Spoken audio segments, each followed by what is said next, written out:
राजेश चंद्रा जी की तरफ। राजेश चंद्रा जी देश में हिंदी रंगमंच के उन चंद रंग समीक्षकों में से हैं जो अपनी भाषा और साफ गोई के लिए जाने जाते हैं। आप नाटककार, अनुवादक और कवि हैं। रंगमंच में जन पक्षधरता और उसके सामाजिक उत्तरदायित्व के लिए लगातार काम कर रहे हैं। राजेश जी से हम चाहते हैं कि वो आज हमें समकालीन समय में संस्थाओं की भूमिका के बारे में बताएं।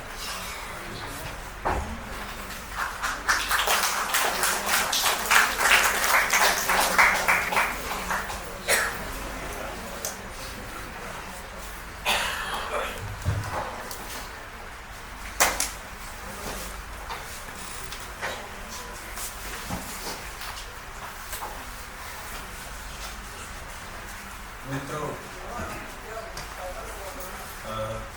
इस फॉर्मेट में बोलने का बहुत कम अवसर मिल पाता है और ज़्यादातर दोस्तों के बीच बातचीत में या लिख कर अपनी बात रखने का अभ्यास रहा। इसलिए मुझे लग रहा है कि मैं यहाँ खड़े होकर आपको शायद निराश ही करूँगा। मैं वैसा कोई वक्ता नहीं हूँ, लेकिन कुछ बातें जो लिख कर भी करता रहा हूँ और मित्रों के बीच बातचीत में, रंगकर्मियों के बीच आपसी बातचीत में जो सारे मुद्दे, जो सवाल उठते रहे लगातार, यहाँ भी मैं यही कोशिश करूँगा कि उन बातों को एक बार फिर से आपके बीच रखने का प्रयास करूँ। और मूल रूप से मैं खुद को रंगमंच का कार्यकर्ता समझता हूँ। शुरू से लेकर आखिर तक 30-35 साल सक्रियता के हो गए हैं, अलग अलग रूपों में भी, लेकिन जहाँ भी जिस भी रूप में काम करने का मौका मिला है, मूलतः एक कार्यकर्ता की तरह ही मैंने काम किया। तो आज हमारे बीच जिन वक्ताओं ने यहाँ अपनी बात रखी, पंडित सर हैं, मृदुला जी हैं, बहुत ही समृद्ध अनुभव है उनका रंगमंच में सीधे काम करने का, जीवन अनुभव है। कुंज प्रकाश के साथ हम लोगों ने साथ लगभग काम करना शुरू किया। उसके बाद हमारे जैसे लोग जिनको एक नियमित प्रशिक्षण नहीं मिला, इस तरह से समूह के साथ, संगठन के साथ काम करते हुए कार्यकर्ता की तरह जो थोड़ा बहुत सीखा रंगमंच में, उसको आगे बढ़ाते रहे। और आज आप कुंज बहुत अच्छा काम कर रहे हैं। ये हम लोग अक्सर बात करते थे कि यूनिवर्सिटी में प्रशिक्षण लेने के बाद 80-90% जो लोग हैं, रंगकर्मी हैं, सीधे मुंबई का टिकट कटा लेते हैं और रंगमंच को लगभग उपनिवेश की तरह बरतने लगते हैं। जब कभी फुर्सत का समय मिला तो चलो थोड़ा वहाँ भी अपनी उपस्थिति दर्ज करा लेते हैं, वहाँ भी एक कनेक्शन बना रहना चाहिए। लेकिन हमारा मूल जो काम करने का एरिया है, क्षेत्र है, वो तो सिनेमा है, बाकी सब है, वहाँ पैसा है, बहुत सारी सुविधाएं। लेकिन ये बात मतलब ये जो एक परंपरा थी, उसको तोड़ने का काम किया कुंज भाई ने। और आज वो पिछले 15-20 वर्षों से लगातार पटना में जिस तरह से युवाओं के बीच में जो सबसे कठिन काम है रंगमंच का, युवाओं के साथ काम करना, बिल्कुल नए बच्चों के साथ काम करना, सिर्फ थिएटर का काम नहीं है, वो एक किस्म का एक्टिविज्म है थिएटर में।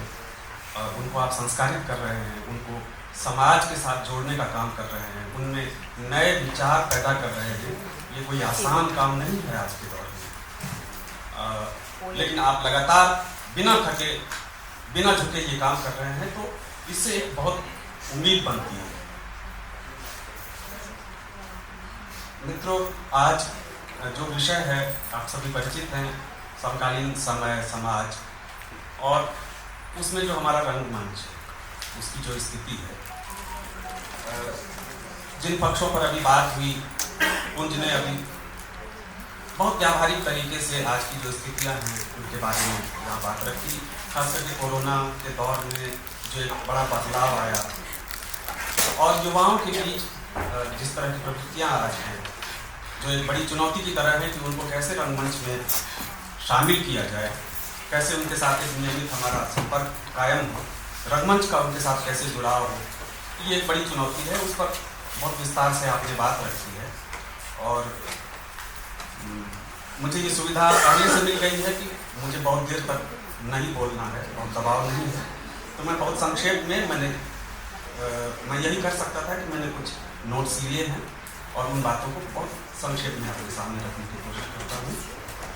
मुझे लग रहा है कि जो बात यहाँ नहीं आज हो पाई है, अक्सर मैं देखता हूँ बहुत सारी जगहों पर ये बातें नहीं हो पाती हैं। इन बातों से अक्सर हम बच कर निकलने की कोशिश करते हैं।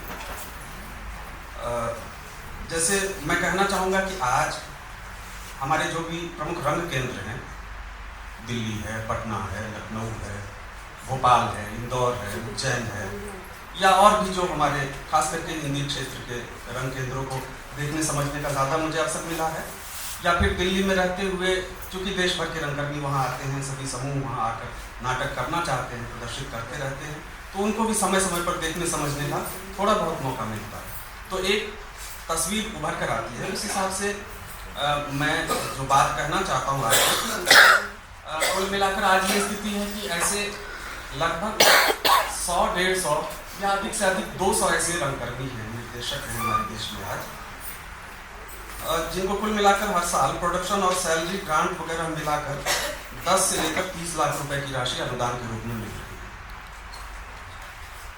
इसके अलावा समूह जब उनका कभी बाहर परफॉर्म करने के लिए जाता है, किसी महोत्सव में शामिल होने के लिए जाता है, तो वहाँ हर शो की फीस मिलती है जो लगभग 25,000 से लेकर 1 लाख तक होती है। और ये सब महोत्सव के जो आयोजक होते हैं, चाहे वो सरकारी संस्थान हो या प्राइवेट संस्थान हो, वो चुकाते हैं। इसके अलावा महोत्सव के नाम पर आपको सरकार और उसका संस्कृति मंत्रालय लगभग 10 लाख तक का अनुदान अधिकतम दे सकता है। तो इस वजह से हम ये देख रहे हैं कि पिछले तकरीबन 15-20 वर्षों में महोत्सव की बाढ़ आई। ठीक है, कोरोना के दौर में उसमें थोड़ी सी गतिरोधता आई है, पर मुझे लग रहा है कि धीरे धीरे वो सारी स्थिति पहले की तरह सामान्य हो जाएगी। तो इसके अलावा मैंने देखा है कि कई ऐसे निर्देशक हैं जो विभिन्न भाषा अकादमियों और साहित्य कला परिषद के साथ उसके आयोजनों से जुड़े रहते हैं और वहाँ भी उनको प्रोडक्शन ग्रांट और कई तरह की फीस मिलती है और इसमें उनको 60,000 से लेकर 10 लाख तक की राशि मिल जाती है। हिंदी अकादमी दिल्ली की बात अगर करूँ आपके सामने, तो मैंने देखा कि वहाँ पर 4 कहानियों का मंचन वो लोग हर साल करवाते रहे हैं और वो मंचन ऐसे बिल्कुल कहानी का रंगमंच नुमा, मैं कहानी के रंगमंच की आलोचना नहीं कर रहा हूँ यहाँ पर, लेकिन बहुत सस्ते तरीके से, बहुत सामान्य ढंग से कहानी को किसी भी तरीके से सिर्फ प्रस्तुत भर कर देना है। तो इस तरह के मतलब जैसे तैसे किए गए प्रोडक्शंस के लिए 10-10 लाख रुपए की फीस हिंदी अकादमी देती रही है। जब उसकी आलोचना हुई तो फिर उन्होंने उसमें कटौती करके उसको 5 लाख कर दिया। तो 5 लाख भी कम नहीं है, बहुत ज़्यादा। इसी तरह से अगर देखें, साहित्य कला परिषद एक संस्था है, उसमें हमने देखा कि वो प्रत्येक प्रस्तुति के लिए निर्देशकों को या समूहों को 4 लाख रुपए तक की फीस देती है। आप सब जो थिएटर से जुड़े लोग होंगे, आप जानते होंगे कि दिल्ली में इसी साहित्य कला परिषद की तरफ से 4-4 करोड़ के लगातार 2 साल तक 2 नाटक हुए और वो नाटक ऐसे नहीं थे जिन्होंने कोई कीर्तिमान स्थापित किया। बहुत औसत दर्जे की वो प्रस्तुतियाँ थी, उनमें तड़क भड़क बहुत थी, बहुत तरह का आडंबर था क्योंकि पैसे खर्च हुए थे, लेकिन अगर कथ्य के स्तर पर, प्रस्तुतिकरण के स्तर पर, कुछ नए रचनात्मक मूल्य के स्तर पर अगर हम उन प्रस्तुतियों को देखते हैं तो उनमें कोई खास बात नहीं थी। लेकिन इतना पैसा एक नाटक में खर्च करने के लिए आज उपलब्ध है, तो इतना ही नहीं है, बल्कि कई ऐसे निर्देशक हैं, खास करके बड़े रंग केंद्रों में, दिल्ली जैसे रंग केंद्रों में कई ऐसे देशों के दूतावास हैं जिनके साथ जुड़कर उनको समय समय पर कई तरह के प्रोजेक्ट्स मिलते रहते हैं। और इसके अलावा साथ साथ आप देखते हैं कि समय समय पर इब्सन के लिए नाम पर, चेखव के नाम पर, कभी शेक्सपियर के नाम पर, कभी टैगोर या कभी गांधी के नाम पर प्रोजेक्ट्स आते हैं और उनके साथ काफ़ी पैसा भी आता रहता है। तो मैं ये कह रहा हूँ कि एक तरह से अगर देखें कि रंगमंच में पैसों की कोई कमी नहीं है, काफ़ी पैसा आ रहा है, पर ये पैसा किन लोगों के बीच बट रहा है? ऐसे कितने लोग हैं? 100-150, मैंने कहा मेरा अंदाज़ा है 100-150, शायद 200 लोग ऐसे होंगे जिनके बीच ये सारा पैसा बट रहा है। इसके अलावा मैं ये कहना चाहता हूँ कि क्या कथित रंगमंच की जो मुख्य धारा है, क्या इतनी भर कहानी है उसकी? अगर हम कुछ सवालों पर गौर करें तो और इसके जवाब ढूंढने की कोशिश करें, मेरे पास तो नहीं है, आप स्वयं ढूंढने की कोशिश करें तो एक तस्वीर आपके सामने उभर कर आएगी कि इतना सारा जो पैसा आ रहा है वो कहाँ जा रहा है? क्या वो अभिनेताओं के पास जा रहा है? क्या नाटककारों के पास जा रहा है? क्या संगठनों के पास जा रहा है? अगर जा रहा है तो इन सब की ऐसी दयनीय स्थिति क्यों है? दूसरा सवाल है कि इतनी भारी भरकम राशि आ रही है, इसके बावजूद देश का रंगमंच इतना फटेहाल, इतना दयनीय क्यों दिखाई पड़ता है? क्यों इतना संसाधन विहीन दिखाई पड़ता है? एक तीसरा सवाल है कि रंगमंच के सारे संसाधन दिल्ली में क्यों केंद्रित हैं? और ये जो 100-200 लोग हैं जिन्होंने रंगमंच की सारी सत्ता, सारे संसाधनों पर कब्जा कर रखा है, इनकी सामाजिक लोकेशन क्या है? इनमें से कितने निर्देशक दलित और आदिवासी हैं? कितनी स्त्रियां हैं? क्या इनकी कोई सामाजिक जवाबदारी भी है? ये किसके प्रति जवाबदेह है?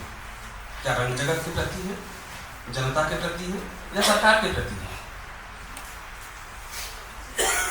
एक सवाल है कि इतने अनुदान के बावजूद वर्ष में 5 ऐसी धारदार प्रस्तुतियां क्यों नहीं आ पाती है जो नए समय का नया कथ्य, नई रंग भाषा देने में सक्षम हो? अधिकांश प्रस्तुतियां एकदम बासी, बेजान और एक जैसी क्यों लगती है? एक सवाल है कि रंगमंच की नई पीढ़ी के लिए कोई योजना क्यों नहीं? कोई सामाजिक आर्थिक सुरक्षा क्यों नहीं? देश में दूसरा राष्ट्रीय नाट्य विद्यालय क्यों नहीं? नए सभागार और पूर्वाभ्यास स्थल के लिए कोई संगठित मांग क्यों नहीं? हर प्रतिभाशाली रंगकर्मी ये जो 100-200 लोगों का नेक्सस है उसमें शामिल होने के लिए इतना लालायित क्यों है? और इन सबके विरोध में कहीं कोई आवाज क्यों नहीं दिखाई देता? क्या इसमें सारा दोष सरकार का है? हमारे जो कथित सम्मानित और स्थापित रंगकर्मी हैं वो इतने आत्ममुक्त, इतने आत्मकेंद्रित होकर भी थिएटर में रहनुमा कैसे बने हुए? कैसे वो महान बने रहते हैं? देश के कोने कोने में खून जलाकर भूखे पेट जो थिएटर करने वाले लोग हैं, जो वास्तव में थिएटर को संभाल रहे हैं, सहेज रहे हैं और अब तक उसको सामाजिक सांस्कृतिक गतिविधि के तौर पर जीवंत बनाने का प्रयास करते रहे हैं, उनको तो कहीं कोई सम्मान नहीं मिलता, उनको कोई पहचान नहीं मिलती। ये सारा कुछ मुट्ठी भर हाथों में सीमित है। जब आप इस तरह की असुविधाजनक बात करते हैं, ऐसे कुछ सवाल खड़े करते हैं, तो आपको एक नकारात्मक आदमी मान लिया जाता है। हर जगह आपके प्रवेश पर प्रतिबंध लग जाता है, आपको रोका जाता है, आपको कहीं बोलने नहीं दिया जाता। तो ये सारी स्थितियां रंगमंच में हैं। मुझे लग रहा है मैं इतने वर्षों से लगातार ये सब बात कर रहा हूँ, 15-20 वर्षों से बहुत ज़्यादा बात करता रहता हूँ, लिख कर ज़्यादा बात करता हूँ, बोलने का उतना अभ्यास नहीं।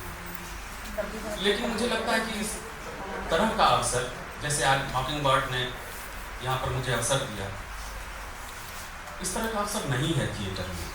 मैं दिल्ली में रहता रहा इतने वर्षों तक, मुझे कभी किसी ने नहीं कहा कि आप तो लगातार बहुत सारी बात करते हैं, निश्चित रूप से वो सब थिएटर से जुड़ी हुई बातें हैं, जो नहीं ऐसी बातें मतलब अच्छी जगहों पर की जाएं, अच्छे लोगों के बीच की जाएं, स्थापित लोगों के बीच की जाएं। पर ये एक ऐसी प्रवृत्ति है आज हमारे रंगमंच में, ऐसी स्थिति है कि इस तरह की बातों से हम हर संभव कोशिश करते हैं कि हम बच कर निकल जाएं।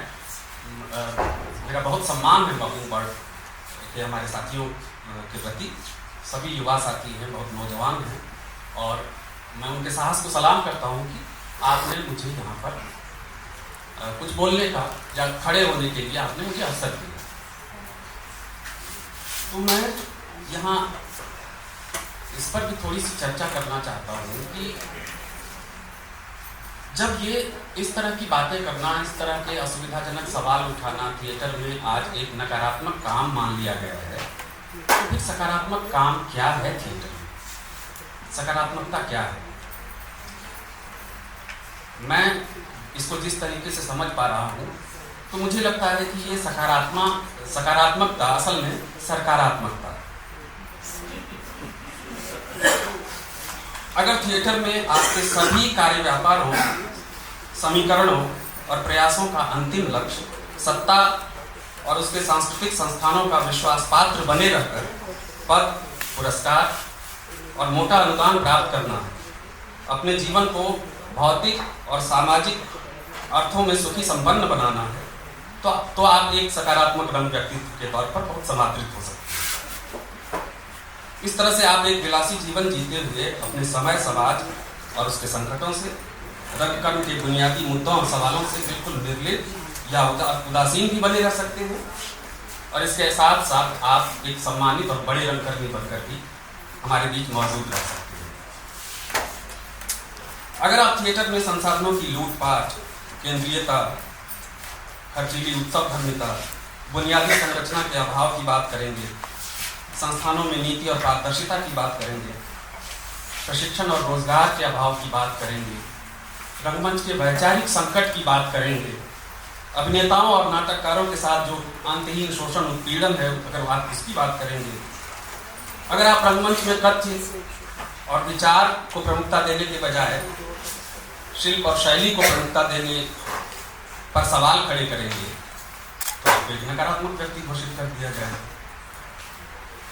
सभी जगह आपके लिए एक तरह का अघोषित प्रतिबंध हो जाता है। यानी ये सारे सवाल रंगमंच के वाजिब सवाल नहीं रह गए हैं। विडंबना है कि जो रंगमंच की नौजवान पीढ़ी है, जो युवा पीढ़ी है, जिसमें अभिनेता हैं, निर्देशक हैं, नेपथ्य कर्मी हैं, नाटककार हैं,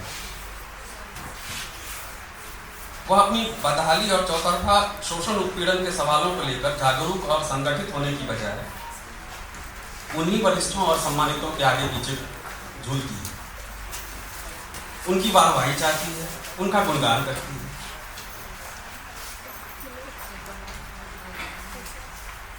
एक समय आता है जब यह नौजवान पीढ़ी अपने शोषण का एहसास तक खो देती है। इस नियति और यथास्थिति के खिलाफ किसी प्रतिरोध की जरूरत है, यह सोचना भी बंद कर देती है। उसकी अपनी कोई पहचान नहीं बन रही। ऐसी स्थिति में आप देखिए कि जो देश भर में संवेदनशील, प्रतिभाशाली और स्वाभिमानी रंगकर्मी होते हैं, खास करके युवा पीढ़ी में, वे अंततः अवसाद और आत्महत्या की तरफ जा रहे हैं, बीमारियों के शिकार हो रहे हैं। कोई देखने वाला नहीं, चुपचाप मर जाते हैं। अगर कहीं कभी पता भी चलता है तो हम बहुत उनकी मदद नहीं कर पाते। ये सारी चीजें बरकरार हैं और इन सब के बीच चारों तरफ उत्सव धर्मिता भी बरकरार है। पैसा आ रहा है, खर्च भी हो रहा है।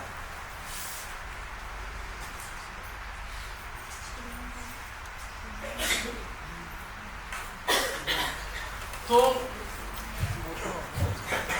मुझे लग रहा है कि रंगमंच में जब तक ऐसे असुविधाजनक सवालों पर हम सोचना, बात करना, कोई नई राह निकालने की तरफ आगे बढ़ना नहीं चाहेंगे, तब तक क्या ये यथास्थिति बदलेगी? कुल मिलाकर आज का जो समय है, जो समाज है, जिसको एक रंगकर्मी के तौर पर हम देखते, समझते, महसूस करते हैं और जिसके सामने अपने आप को संप्रेषित करने का प्रयास करते हैं, ये सारी स्थितियां हमारे इर्द गिर्द बहुत व्याप्त हैं।